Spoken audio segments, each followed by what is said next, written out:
Hey guys, welcome back to my channel. It is Crimemas Day 4 and today we will be talking about the rat children of Pakistan.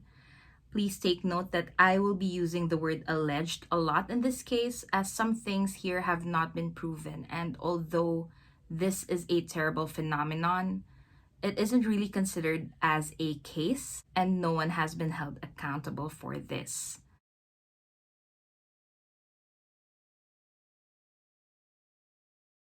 Okay, so let's start off with what the heck are rat children?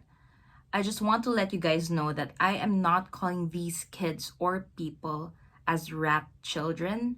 That is simply the term that is used in most documentaries and articles, and this term was coined because of their physical appearance.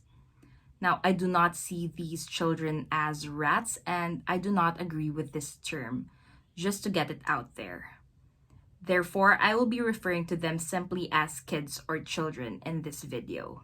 Now, having that out of the way, these children are actually microcephalic children.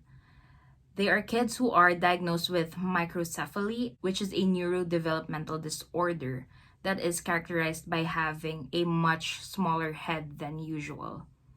As you can see in these photos, these kids have a very obvious form of deformity in their skulls.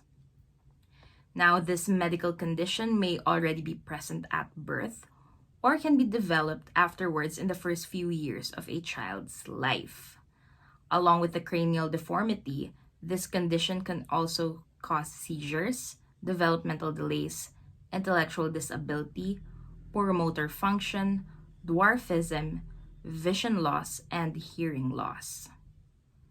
Now, there is an estimated 10,000 children suffering from this condition in Pakistan. Although I am not entirely sure if this is in the entirety of the country or solely in the city of Gujarat where this story takes place. Gujarat is an industrial city with an export-oriented economy in the province of Punjab, Pakistan. And before there is any confusion, yes, a part of Punjab is in Pakistan. Most people know that Punjab is India, but in reality, when India gained its independence from British rule and colonization in 1947, the subcontinent was divided into the Republic of India and the Islamic Republic of Pakistan, and Punjab was smack in the middle. And due to this partition, West Punjab is located in Pakistan, while East Punjab is located in India. Now, as I have mentioned, there is an estimated 10,000 microcephalic children, and they are known as the rat children of Shah Dola. Shah Dola was a saint and a mason who had a pupil with a small head and learning disabilities that would follow him around and obey everything that he would say. He treated this child as his own after the parents failed to take care of the child.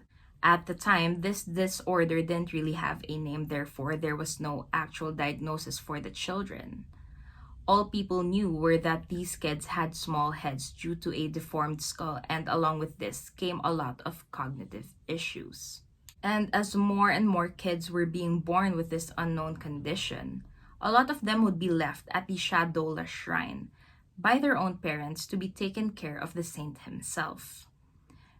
Many years later, the Shah Dola Shrine is a pilgrimage site for men and women who are seeking to conceive. Now, there is nothing wrong with this, as many different religions and countries also have sites for specific prayers. But the thing is, centuries after Shah Dola's death, microcephalic children were still swarming the shrine.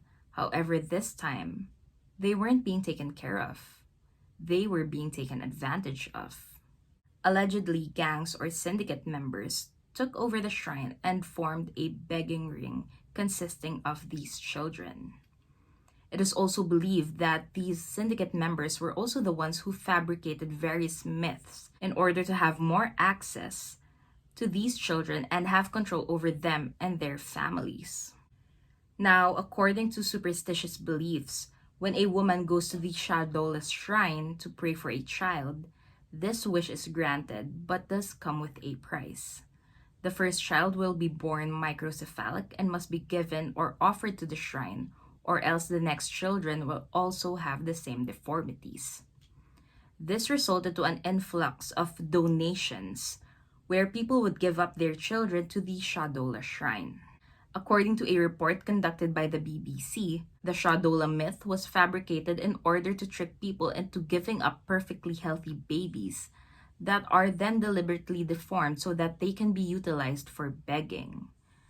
Now, these kids were allegedly forced to wear iron caps to induce cranial deformation, or in other words, these prevented their skulls from growing, similar to the feet binding ritual in China that hindered the growth of little girls' feet.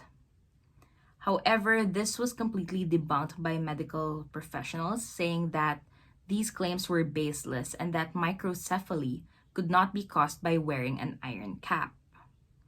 Yes, wearing one would cause deformities, but would not cause a child to be specifically diagnosed with microcephaly. As I have mentioned earlier, microcephaly is a neurodevelopmental disorder that may already be present at birth or can only manifest afterwards in the first few years of a child's life. However, this disorder is actually caused by genetic processes that form the infant's brain in the early stages of pregnancy.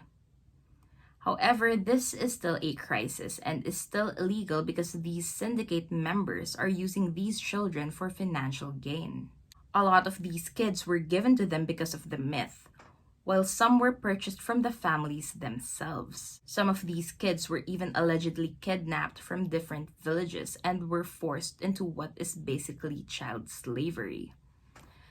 The Shah Dola Shrine is now under the Pakistani government, and they have stopped accepting microcephalic children sometime in the 1960s. However, the begging rings still exist outside of the shrine to this day. These children are seen in the streets with their beggar masters, who in public would pose as a parent or a guardian. Now, this has been going on for decades, and yet no one has been held accountable for it.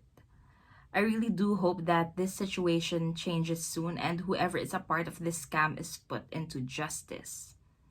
These kids need love and guidance, and yet they are made to work for someone else's monetary gain. And that is pretty much all that I have for you guys for today's video.